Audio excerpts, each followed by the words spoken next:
Hey guys, welcome to the Men's Room interview series. I'm your host, Mark Sparks, and today our guest is Johnny Soporno. Johnny, pleasure to have you in the Men's Room, man. Thank you, Mark. I'm excited to have you here. I'm actually thrilled to be here. I've seen some of your shows. I like the theme, I like the concept, and I like what you're trying to help. I like that you're trying to help the community and help guys out, because my God, there are an awful lot of guys out there with their heads so far up there. Well, You say you like the concept, and you talk about concepts, and one of your central concepts is the seductive reasoning paradigm. yes, that's, Let's just get into that. in essence, it's critically important for a person to be able to do the things that I do and to have the kind of, for lack of a better word, game that I have, that they really come to comfort with this model. And when they truly come to comfort with it, it becomes really easy to explain, and it will be bought into by anybody. Grandma, your kid sister, everybody. Because it's obvious and true. Okay. However, it's radical departure from what most people are raised with. So they need to accept certain fundamentally different things. And the way to make sure this is done is by framing it confidently and letting your audience come back with the contentious words.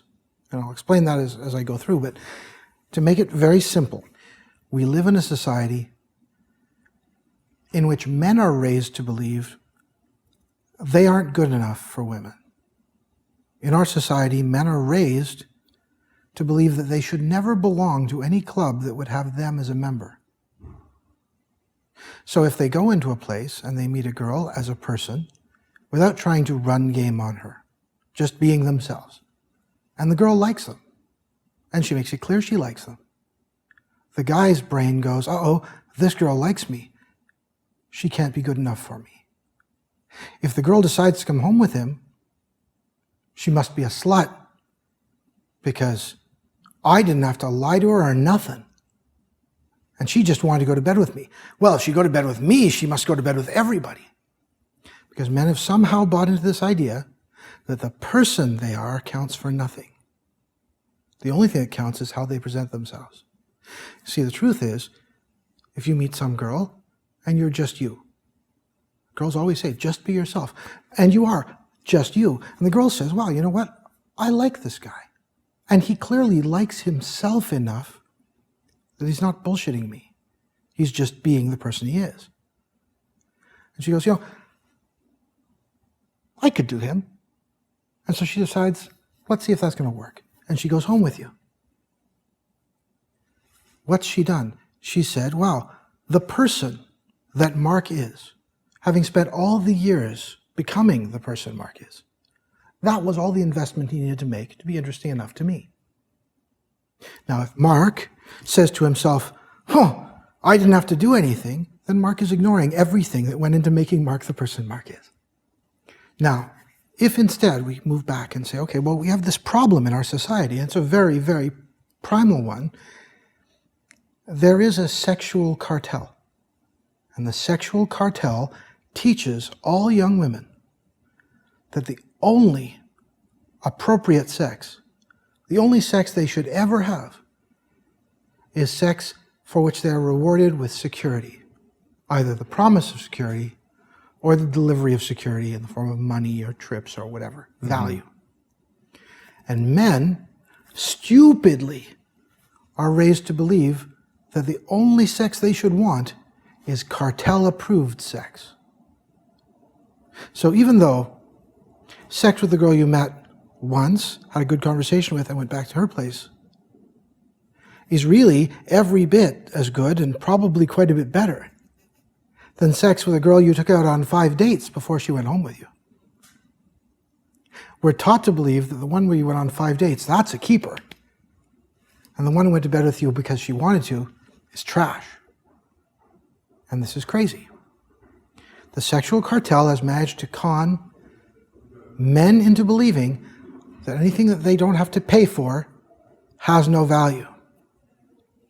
And women condemn any woman that doesn't make a man pay for it as a scab, a union buster, a cartel denier. Because the girl who's having sex without cost is bringing down the value of the sex the girl who needs to charge for it will be getting for it. Messing up the market. So the simple way to describe this and get absolute buy-in from everyone, I call seductive reasoning. It's very simple. All women in our society, all women, if they're sexually active,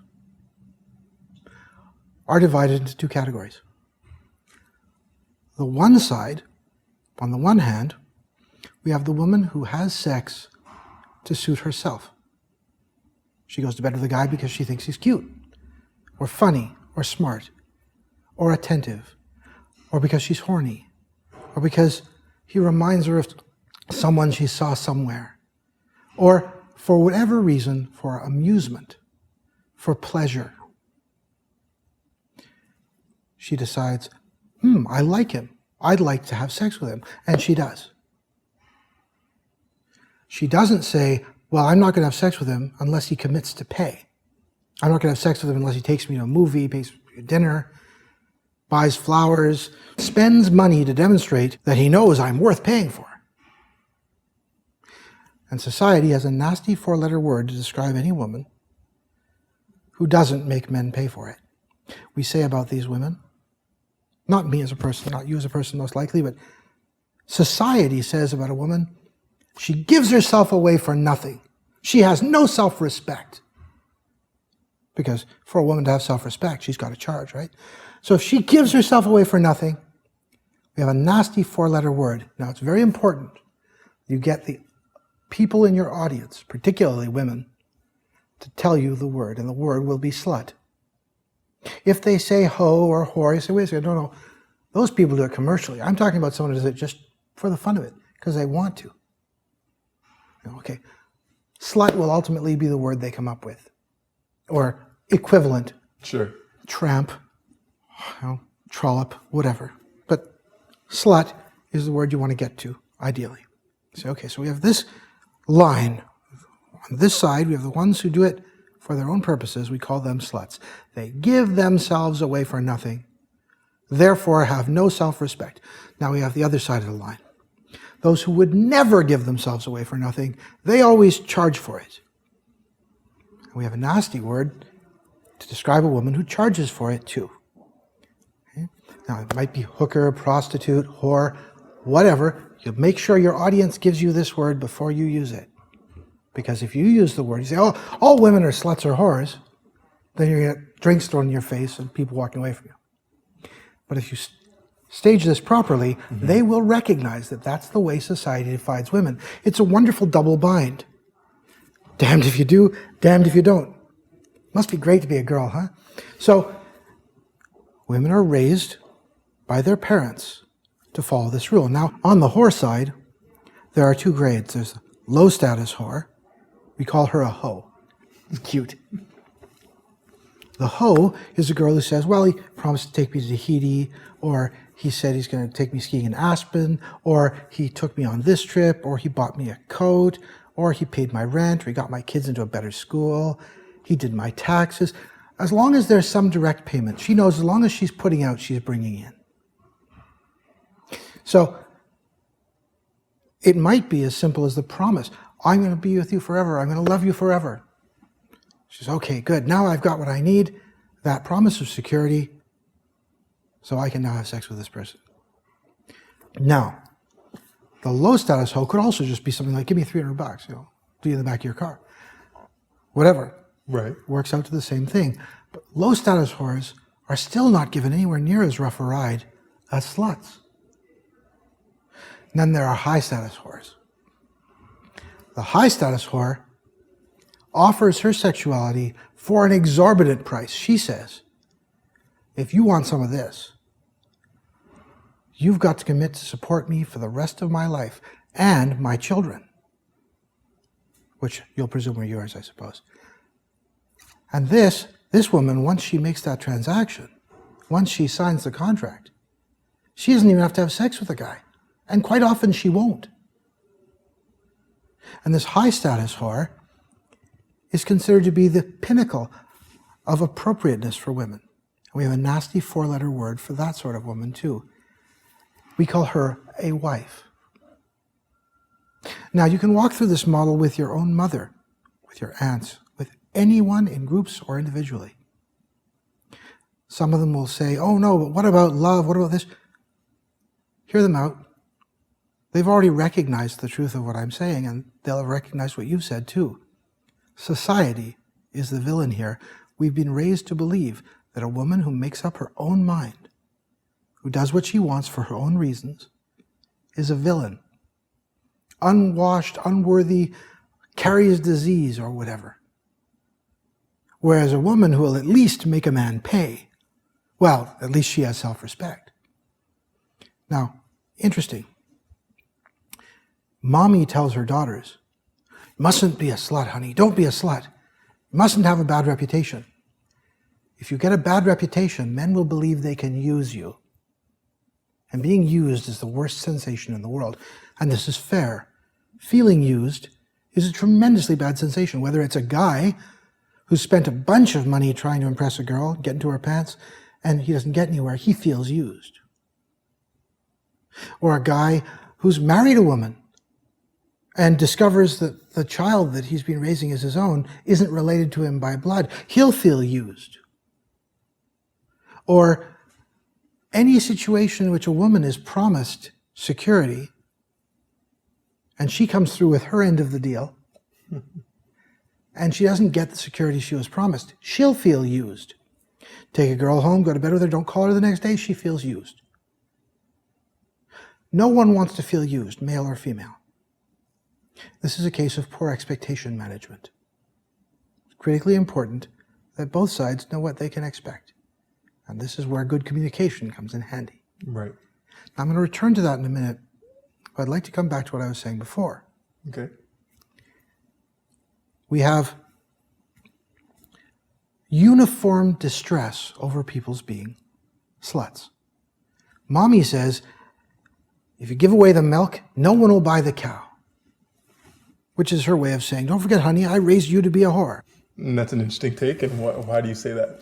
Well, in essence, Mommy has bought into the notion that the only way that society is going to consider the daughter to have any value is if she's not on the slut side of the line. And the other side of the line is the, I only have sex for value.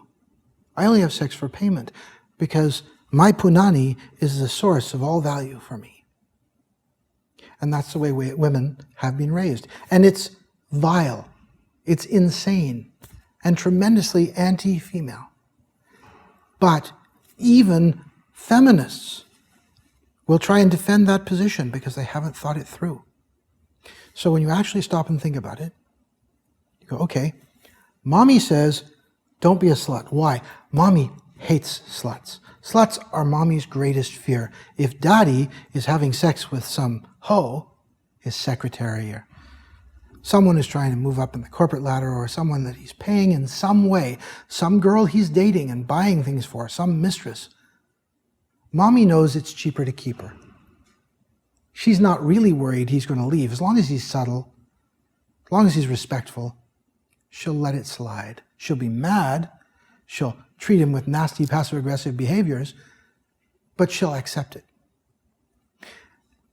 If Daddy is going to bed with the girl who babysat for us a couple of years ago when she was putting herself through college, who has a crush on Daddy, who's having sex with him for nothing, that's a value proposition Mommy can't argue with. She can't compete because Daddy knows that no other man is going to look down his nose at him for leaving an unhappy wife and children to go after some woman who wants to have sex with him because she loves him or adores him. The slut. In this case. So, Mommy knows sluts cannot be allowed. They're terrible. Now, Daddy, having bought into this idea that anything he doesn't pay for isn't got any value, he's been raised to believe that the only reason he knows his kids are his own is because his wife is a good girl. She didn't put out till the 4th date. And hell, she practically never had sex with him after that. So, when Daddy looks at his son, he says, don't hook up with a slut, son. It may seem fun, But you can never trust her. Because after all, any woman who decides to go to bed with you, you, must clearly have something wrong with her. Daddy is saying, in essence, you don't want to be with a slut, because if a girl doesn't have a high enough self-regard as to charge you, then she can't be any good. Crazy. And then we have Daddy telling his daughter, oh, don't hook up with Gary. He just wants to get into your pants. Wait for Kevin over here. He's got a good job and a nice place, and he's going to take care of you and provide for you and your kids. Because don't forget, honey, I raised you to be a whore. Right. Now, all this stuff being what it is, we recognize we've built a society around the idea that men are supposed to own women and women are supposed to accept that. Because when a woman is a man's possession, he's responsible for making sure she's taken care of. Women crave security as a fundamental thing. Men crave approval. I want to go back to when something we started out with is value, and guys having value on themselves or being programmed for lack of value in themselves. And this whole, if she sleeps with me, then she can't be good enough. Then she can't be good enough. Well, why? Well, because I'm not good enough. So how do you, a lot of guys will come to you. How do you debunk, mess with that belief, break that belief, rebuild another one? Practically. Perfect. So you start from very first principles. You have to ask yourself the important question. If I met a person who was exactly like me in every way except his name was different, would I like him? If the answer isn't, yeah, absolutely, change yourself. When the reflection of you is someone that you'd love to meet, you've become the person you should be. See, the most attractive characteristic anyone can have, I call successfulness. It has nothing to do with the trappings of success as we describe them. Successfulness is when you have self-satisfaction and happiness at the same time. Enduring self-satisfaction and happiness. Combine them, you've got successfulness. Doesn't matter how much money you've got, doesn't matter where you are on your road to success. When you know you're doing the things that make you the person you want to be, and you're happy, you radiate. It broadcasts. And males and females alike will find it compelling. And they'll want to be around you. So, how do you make yourself into a person you'd like to have as a friend? First, think about the characteristics you appreciate in people that you'd like to know. Are they honest? Do they have the confidence in themselves to be able to let other people see them for who they are? Understanding that at the end of the day, if they pretend to be someone they aren't, it will always become obvious. And the other person will not be able to forgive it. Every woman says, just be yourself. Every guy goes, well, what good is that? Thanks. What does a woman mean? She means, oh, for Christ's sakes, please, please, please, please don't be anything you're not. Don't pretend to be anything you're not. If I just know who you are and what you're like, I'll make the decision. The decision may be no. But it's a hell of a lot better for me and for you than if you pretend to be something you aren't, so that I say yes, and then I feel used and abused and conned. And maybe for the next 5 years or an entire marriage, I punish you in little passive-aggressive attacks constantly because you deceived me and I'm hurt and angry. Much better, thinks the woman, if you just let me know who you are, because every woman in the world will be just as naughty as she believes she can get away with. When I'm out socializing, I am very direct, alarmingly direct. Other seduction community guys, friends, cannot believe the things that come out of my mouth to women that I have met within 5 minutes, and I'm talking to them, I'm smiling. I look at them and they say, what are you smiling about? I say, oh, nothing, I'm just having a happy image. And they go, what?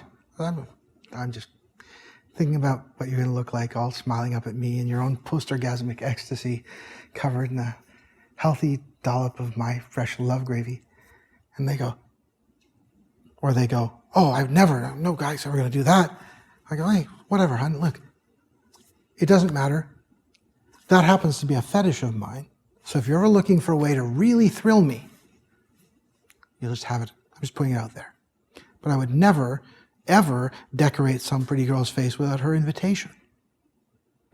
Now, I've said that many thousands of times, and there's at least 1,000 women in my history who that very same night, after having objected.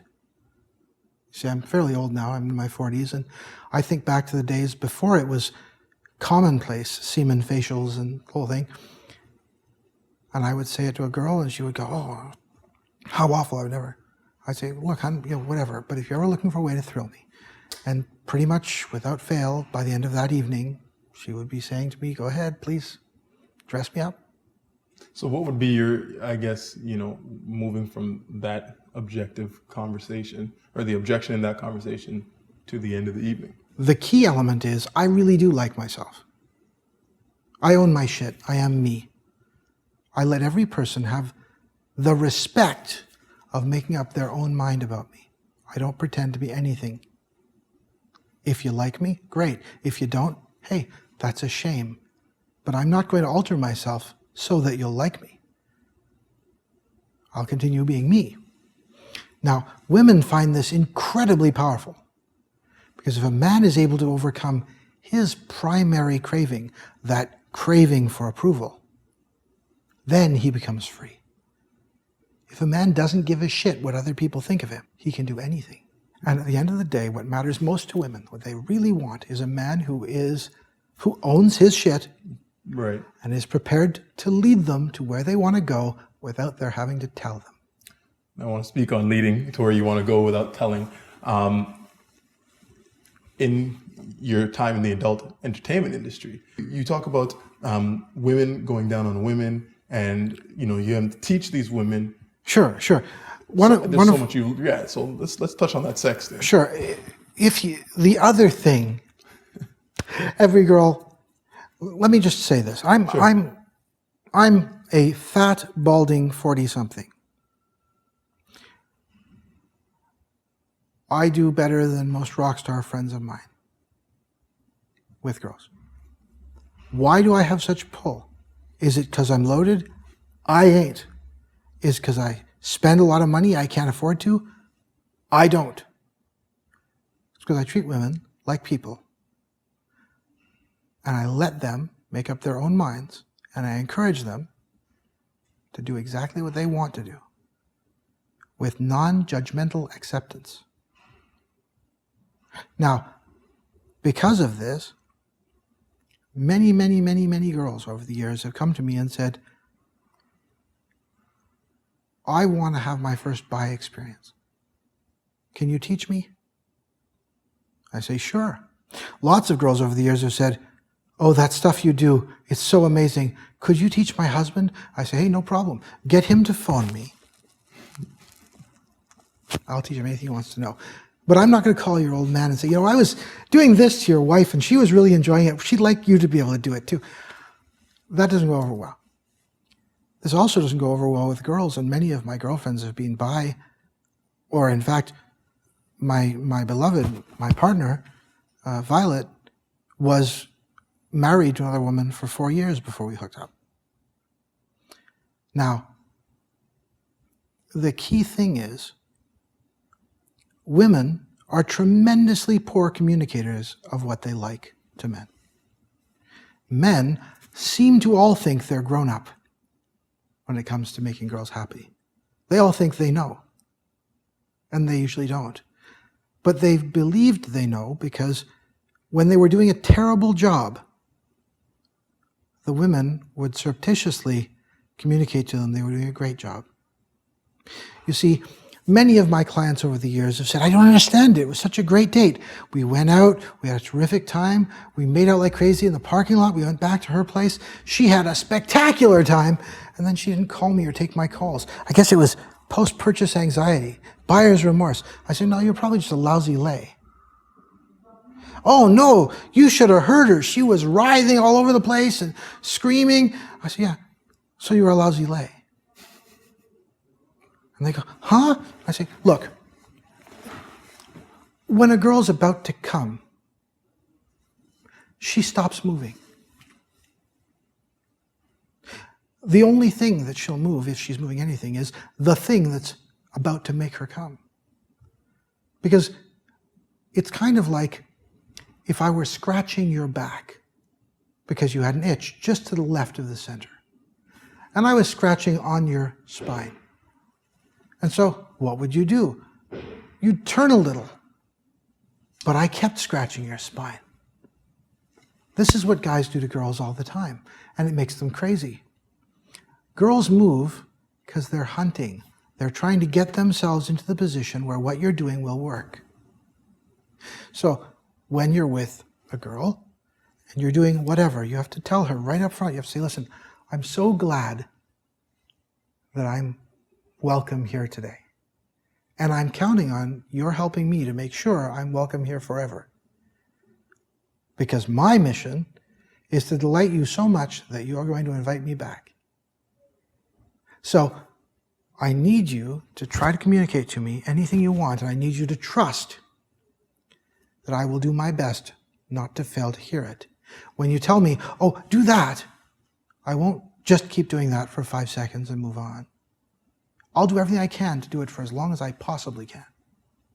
And if you start moving around, I'll stay still, continuing to do exactly the same thing so that you can get me to where it's working for you.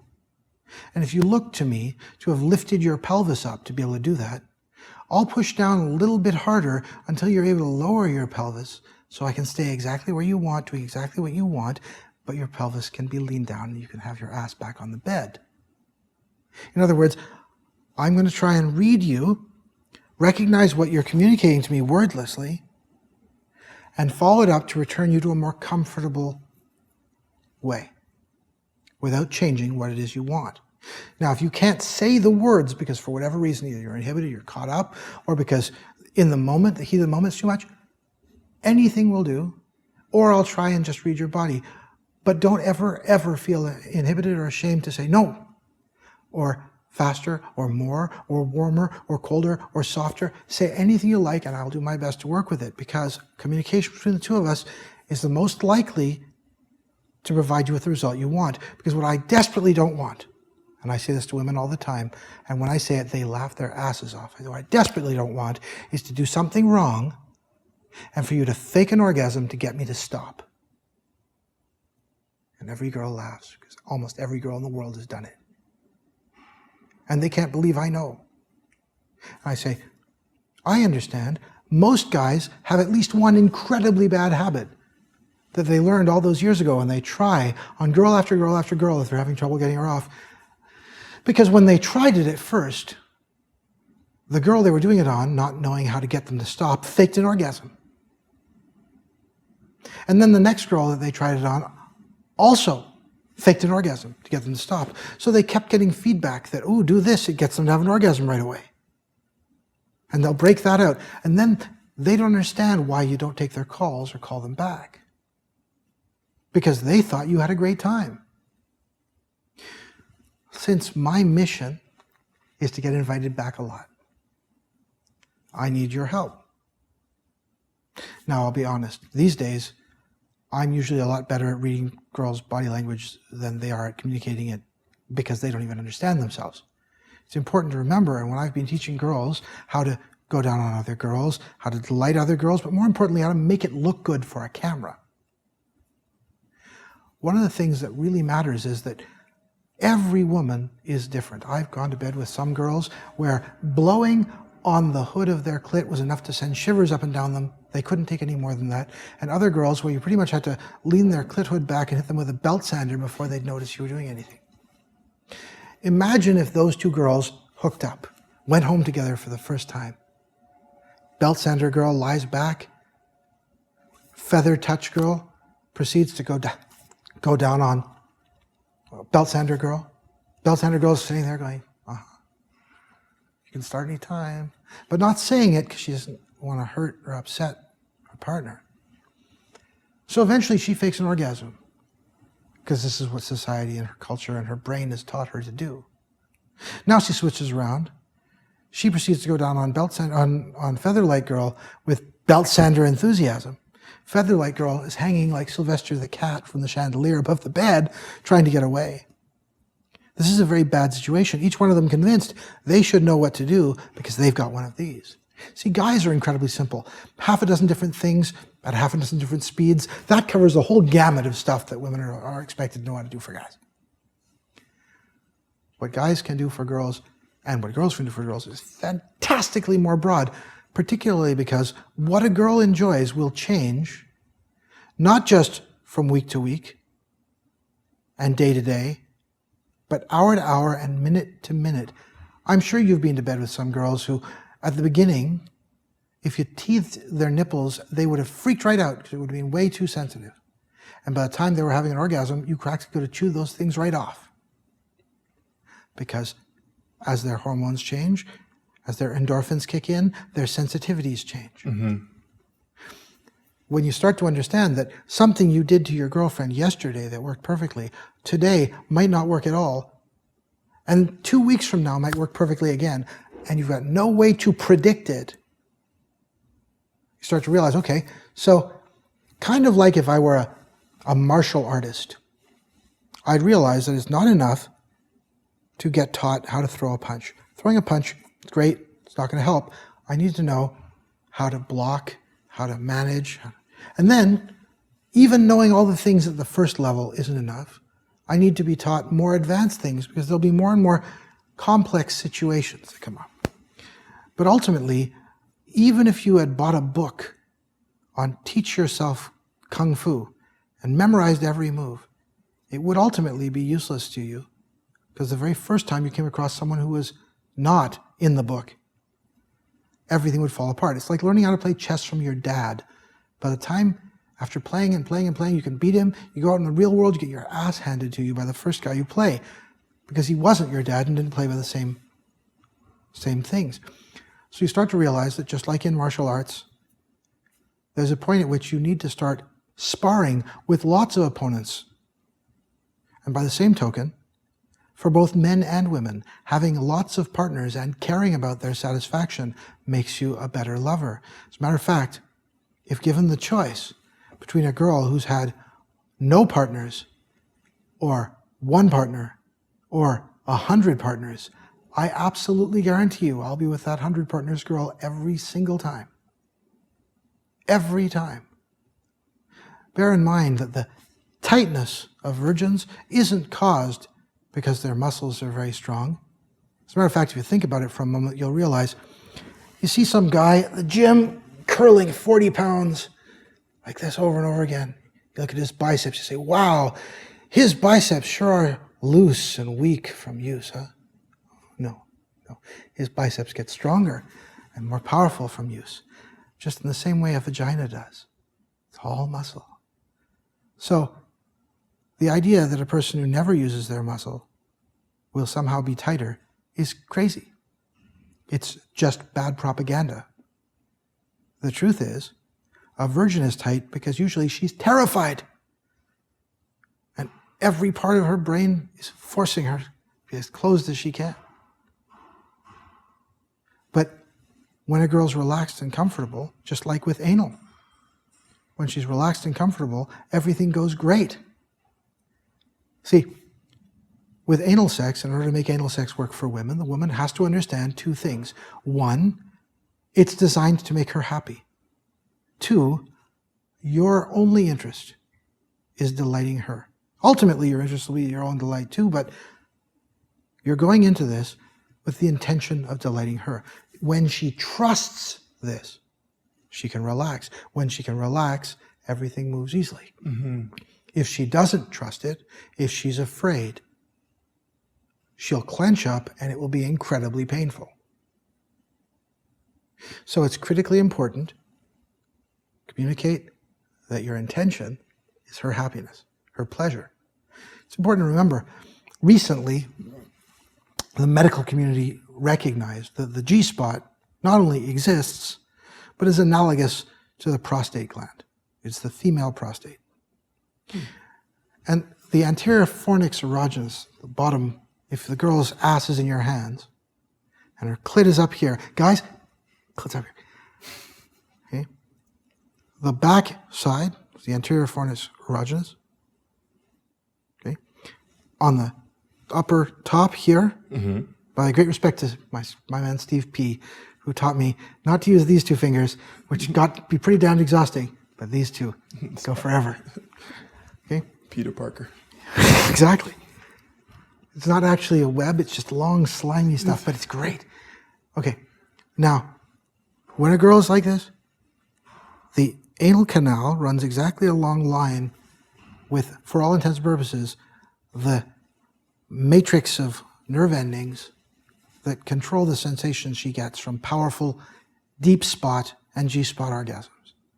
So if a girl's into anal, she'll be incredibly into anal. But she's got to be in the right place and the right mood for it. Most guys, show them a picture of a hole in the ground, show them a picture of their ass, they can't identify one from the other. If you actually want to be as deserving of the beautiful women that you want as you really need to be in order to be able to get them to come to bed with you again and again, if you really want to be a worthy playboy, not only must you be a person of high enough quality that if you met you, you'd love you and you'd want to know you. But also, you got to be able to deliver the goods. Women look at me from across a crowded room and I smile. And they notice me and they turn away and they look back and I haven't turned away and I'm smiling. And I really smile. And I start walking over to them. By the time I get there, they're moist. Because in their brain, they know I can deliver the goods.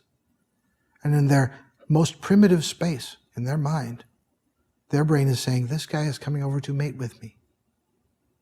That's why he's coming over. So when I get over there, I waste no time. I say, hey, I'm Johnny. What's your name? Sometimes she'll say, fuck off, Johnny. Why would I want to talk to you? I say, well, I clearly got the wrong signal. Have a better one. And I walk away. And what have I learned? She's not interesting. No point in wasting my time there. Do I consider that a rejection? Absolutely not. How could she possibly reject me? She doesn't even know me. But I wasn't there to be accepted or rejected. I was going over there to find out if I liked her. Now, if I do like her and we're flirting and 60 seconds go by and we're having a nice time and I tell her how glad I am to have seen her and how bright the room seemed once I saw her and how dark it was before, and I say, you know, what are a couple of dazzling urbanites like us doing in a rustic, rural setting like this? And I'll say this in the hottest club in Los Angeles. I'll say this downtown Manhattan or in Paris. So the irony cannot be lost. And they go, I don't have the slightest idea. This is not a place for us. Grab your coat, we're going. And we leave.